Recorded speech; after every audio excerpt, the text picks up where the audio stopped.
Alright, welcome back. Battler was a boy, indeed, who could understand the feelings of pain and regret in a person's heart. So he cried with all his strength. Natsuhi, who had always thought of Battler as a frank person, was a little surprised to find he had this delicate side. And at the same time, she understood how easily hurt the heart of a young person could be, so she held him. Aww. Aww. There, it's all right. I will definitely protect you. George-kun, Maria-chan, and Jessica. Who would have thought at the end of all of this that Natsuhi was going to be the one to step up literally with the big guns? As a mother, and as the representative of the Ushiromiya family. Yeah! Indeed. Battler, after sobbing into Natsuhi's chest for a while, wiped his tears with a bitter smile, as though he had been like that the whole time, and tried to appear as though he'd cried more than enough already. Anyway, let's go back down for now. Protecting ourselves is a higher priority than finding the culprit. I mean, finding the culprit is how you protect yourselves.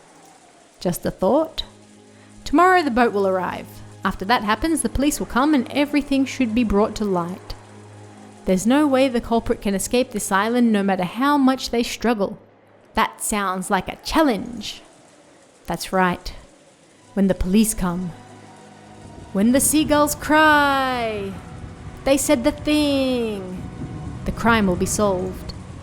But for some reason, Battler felt a slight sense of uneasiness, as if the seagulls would never cry again. They keep saying the thing. That couldn't be true. When the typhoon passes, surely the lively seagulls will return to the harbour again. Wait, is that shrine gate that got struck by lightning at the beginning going to come into play again, or was that just like a mood-setting thing?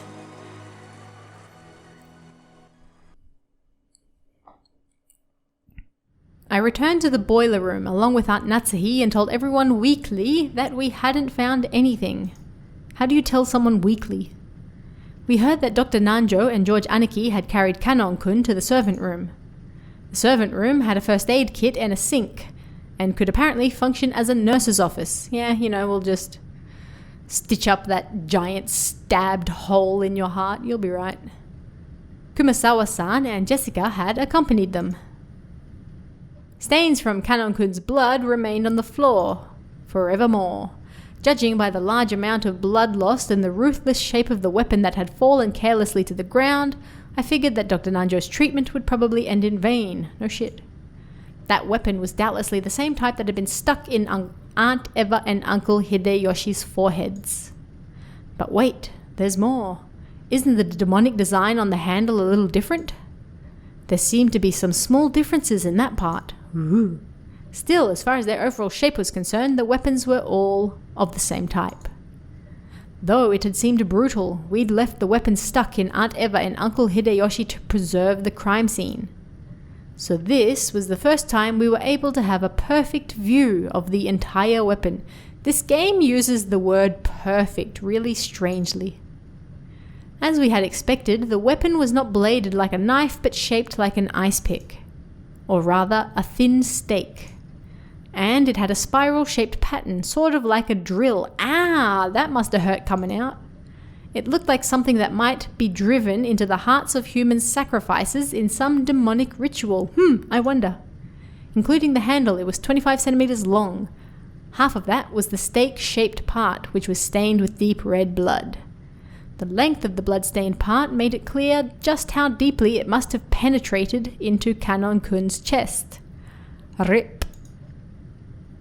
But Aunt Natsuhi and the rest didn't even look at the weapon and instead stood in front of the incinerator, where the horrible stench was emanating from. Ew! Is somebody getting burned alive? Ew! They must have dragged it out. Dragged out that thing which had been burning in the furnace. Ew! It was still smouldering and kept sending out dense waves of that awfully unpleasant smell. Oh no. Genji-san and Maria stared down at it. Wait, who's missing? Aunt Natsuhi probably couldn't stand to look directly at it. She kept shaking her head, her back to it. Ew, same. I thought nothing could surprise me after everything that's happened, but this is... Ugh. I stood there for a while, moaning, with a rising urge to vomit. The true source of that unearthly stench was a scorched corpse that had been cooking inside the incinerator. Dinner's on. The clothes, the surface of the body, and the hair were all hideously burned. That grotesque corpse was in a state where not the face, nor the age, nor even the gender could be guessed at. I mean, you can probably guess the gender. But when I thought about it calmly, I realized that a corpse appearing at this time could only be one person. Dare? It was grandfather, who had disappeared that morning and whose whereabouts had been unknown. I believe it is most likely the master. I agree. Ew. That he would pass away in such a state. It's heart-rending. But is there any proof that this corpse really is grandfather? If that's him, I will just eat a hat. It's burnt so black you can't even tell what sex it is. Batlakun, look at the feet. Aunt Natsuhi, with her handkerchief over her mouth and her eyes averted, pointed and told me to look at the burnt corpse's feet. Woo! Feet. Yeah. Woo! Notice how there are 6 toes on each foot. Huh? Ah, you're right. Just as Genji-san had said, there were 6 toes on each foot. Each individual toe had looked so normal in its line that I hadn't noticed. That's just the strangest thing I'll read today. The master was born with 6 toes on both of his feet. Consequently, the master was entrusted with the revival of the Ushiromiya family. I have heard that since long ago, cases of polydactyly were common in the Ushiromiya family, and there is today's word I have never seen before. It's probably hereditary. Polydactyly literally means many fingers. Because of a little mistake by God, when the person is born, one of their toes or fingers splits into 2, and the total number increases. Yeah, extra grip. But a big deal isn't usually made of... that word, in the world at large. That's because it isn't a disease, just something people are born with. So, while they are still babies, at about the time they turn 1 year old, they can be taken to the hospital and given surgery to make them normal. Normal. I mean, who cares? It's an extra toe, you have more grip. That sounds good to me. Even a child with polydactyly, I have no idea how to pronounce that, I'm so sorry, can be treated before they become aware, so they might not even remember it themselves. By the way, it seems there's a possibility for this to occur in 1 out of every 2,000 babies. So even though it's not usually seen, it isn't that rare at all. Speaking of which, I think Uncle Hideyoshi mentioned something to me long ago. Something about how even Toyotomi Hideyoshi, the man who unified Japan at the end of the Sengoku period, had 6 fingers on one hand. Woo! Extra strong sword grip. I'm losing my voice. According to Aunt Natsuhi, excuse me. Okay. Among the many Ushiromiya family heads, the ones most praised for their wisdom all had, can we stop saying this word, polydactyly. Because of that, when grandfather was born, his relatives were all excited at the thought that he might become another wise leader. Instead, he murdered everybody. And when the leading relatives all died in the Great Kanto earthquake, it was apparently argued that grandfather should be the one to restore the family because of the auspicious sign of his birth. These sentences are massive.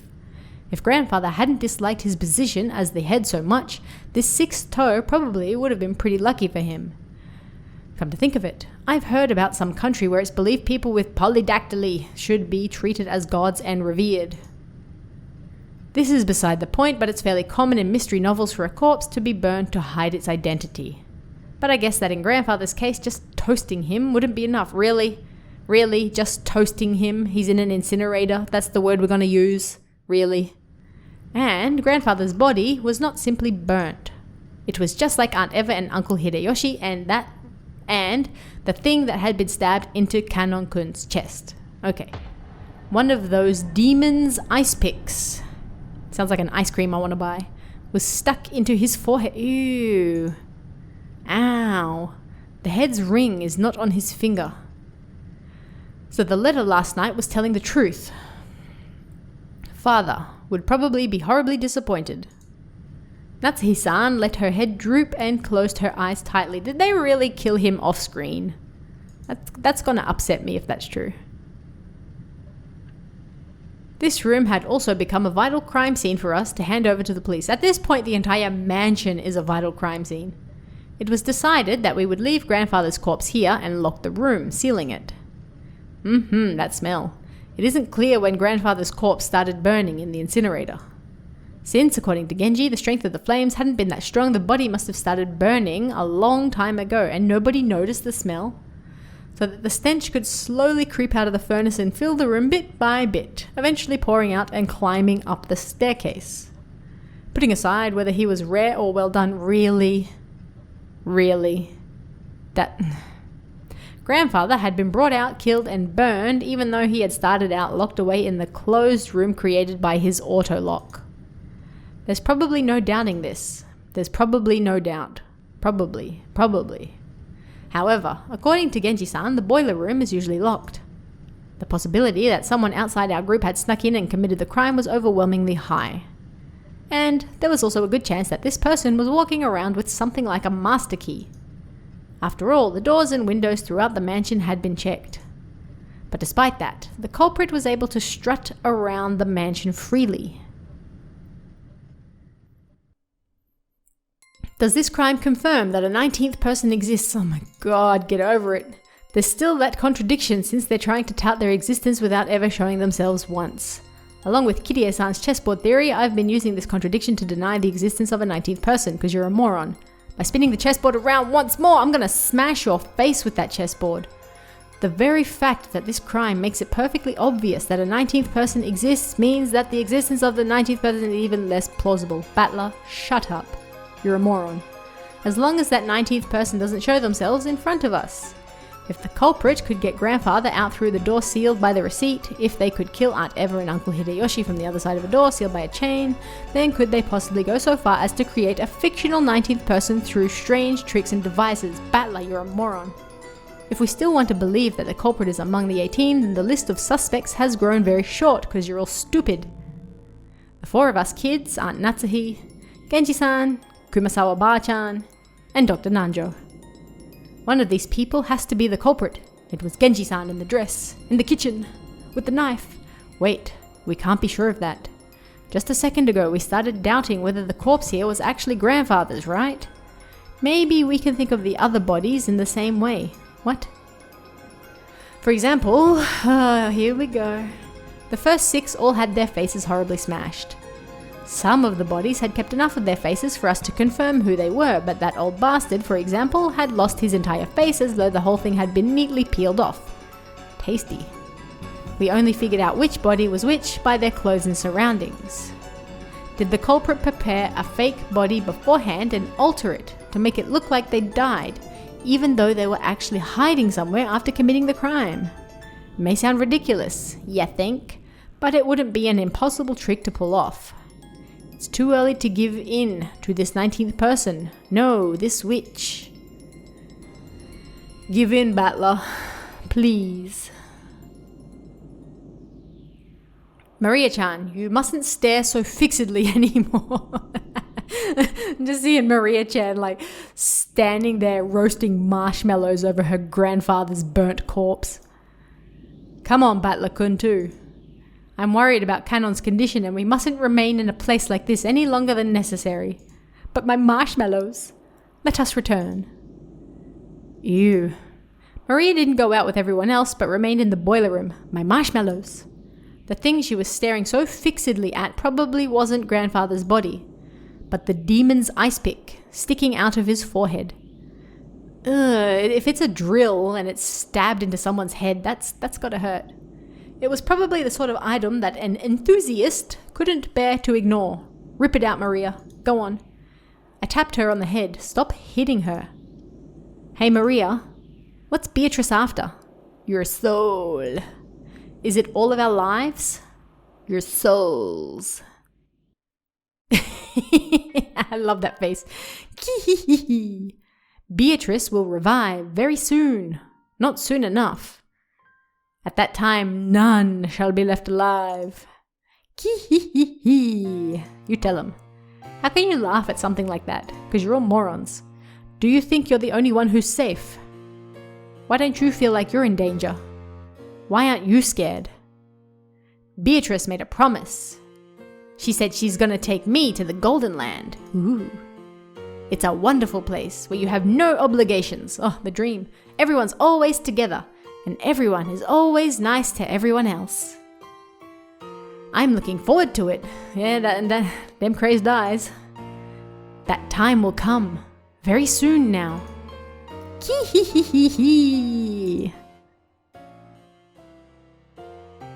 That's not unsettling. Ooh. Just what kind of person is Maria?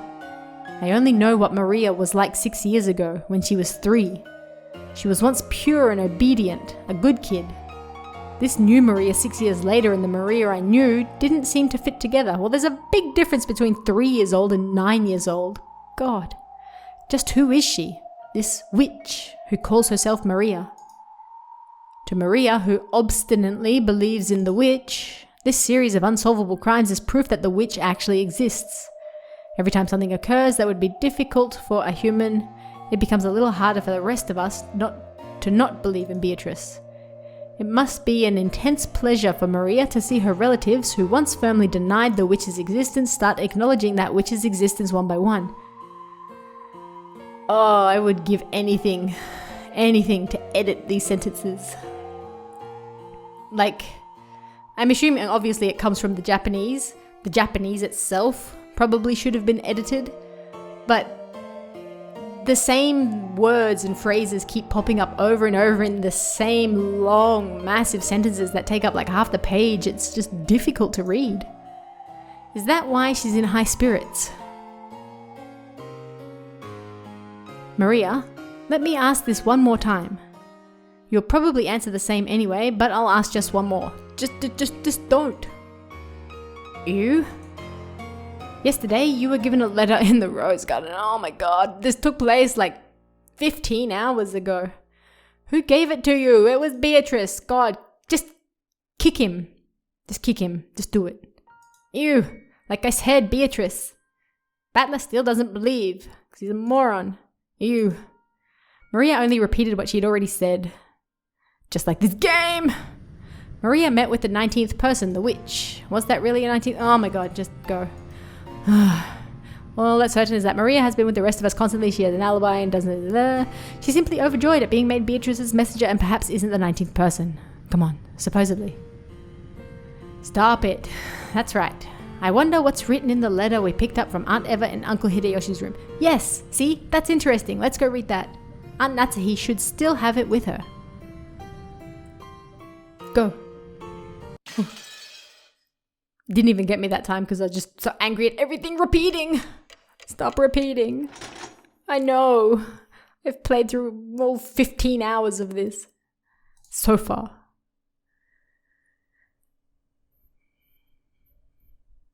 In the end, Kanon-kun did not regain consciousness. What a surprise.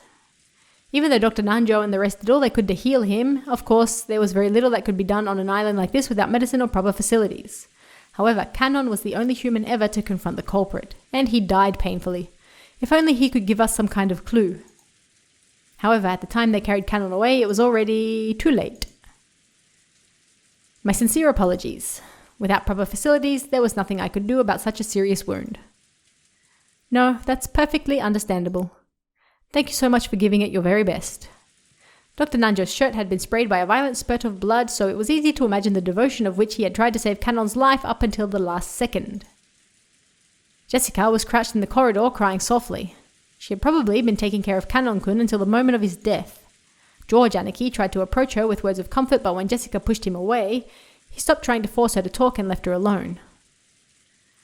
If only I hadn't let Kanon-san go alone. Oh, not let that bother you. If you had been with him, you would probably have been attacked as well. He foolishly rushed on ahead and paid for his mistake. Well, I mean, he doesn't have to listen to any of you anymore, so did he really? Was that really a bad thing? How can you say it like that? Kanon-kun spotted the culprit and bravely stood up to them. If only Kumasawa-san had gone with him, the culprit might have hesitated and chosen to run away. It's all your fault, old lady.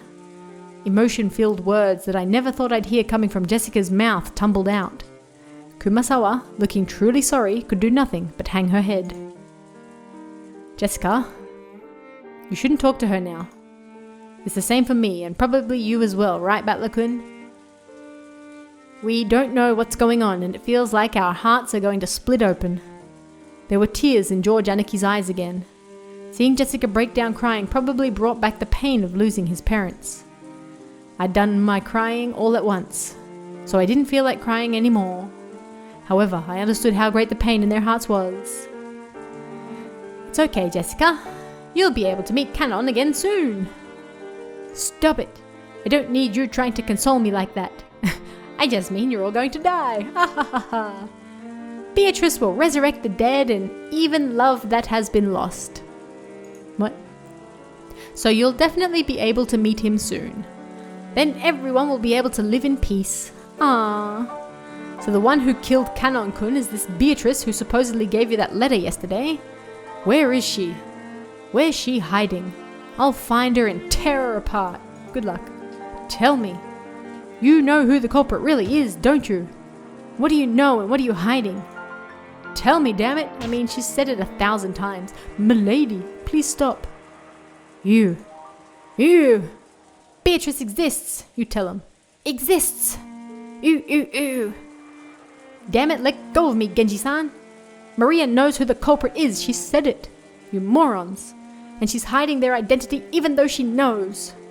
She must be telling them what we're doing, guiding them as they kill us. Vroomp. Jessica, be silent. Jessica grabbed at Maria. Genji tried to stop her, but Jessica could not be calmed. The next thing I heard was the sound of Aunt Natsuhi slapping Jessica's face. Oh, finally. Bam! Take it. After that, only Jessica's sorrowful, sobbing voice resounded throughout the hall. Maria-chan, I know there's no way you're the culprit. I mean, do you really know? Do you really? You've been with us since the beginning, and there was no time for you to communicate with any culprit. So I want you to tell me something. This Beatrice who handed you the letter yesterday, who was she? How are these people so dense? Although these words seemed kind, they clearly showed that George still had some remaining doubts about Maria. He didn't actually grab at her. However, he felt exactly the same way Jessica did. Aniki, I already asked her the same thing a second ago. Yes, please stop asking her over and over and over and over and over and over and over again. Her answer was the same as before. I want to hear it from Maria's mouth. Kick him. Who is Beatrice? Same. Even if I told you, you wouldn't believe anyway. What do you mean by that? Could it be the culprit someone we know well? And you're keeping silent because you're covering for them for some reason? She's 9 years old.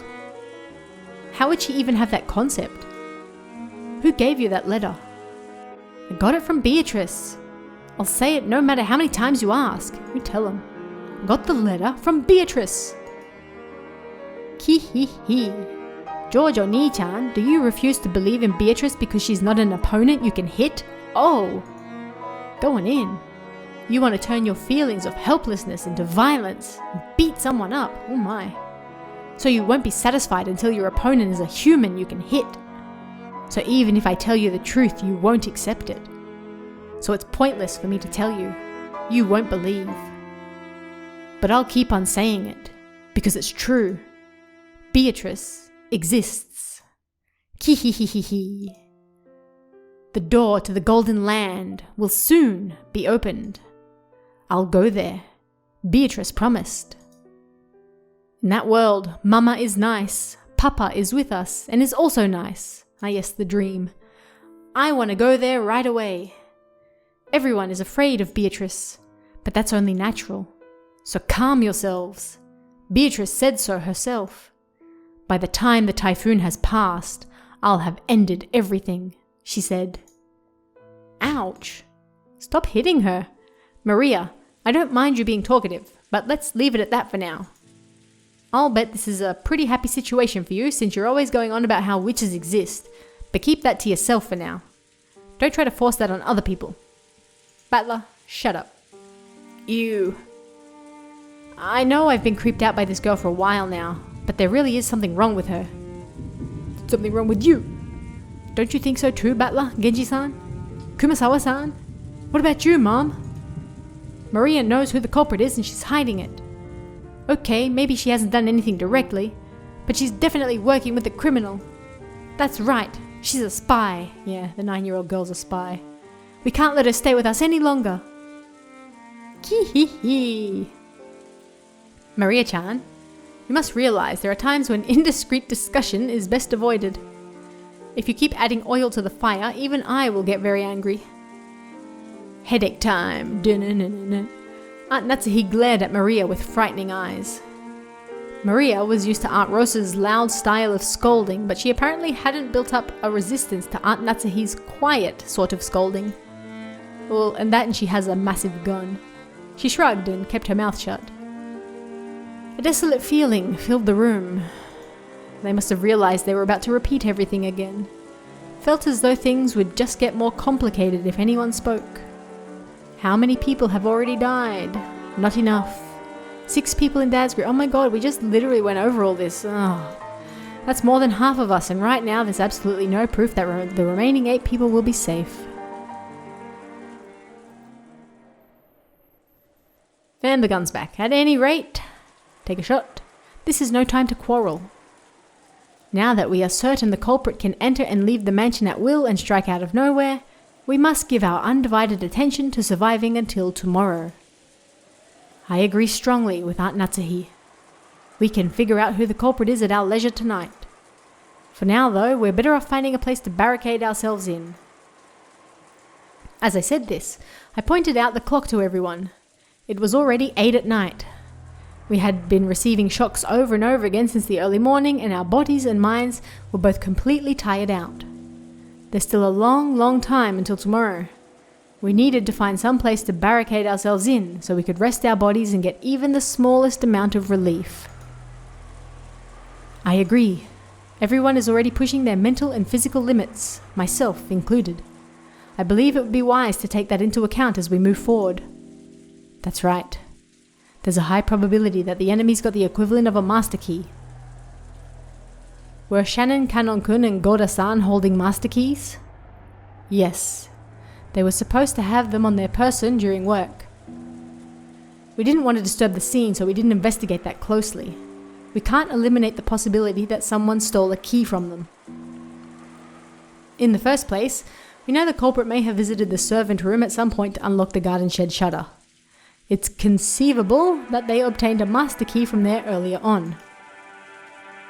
There were many servants serving the Ushiromiya family. Because of that, there were several master keys. Furthermore, every time one employee started or finished working, the keys were passed between servants. And we had to acknowledge that this had probably gotten a bit sloppy at times in the past.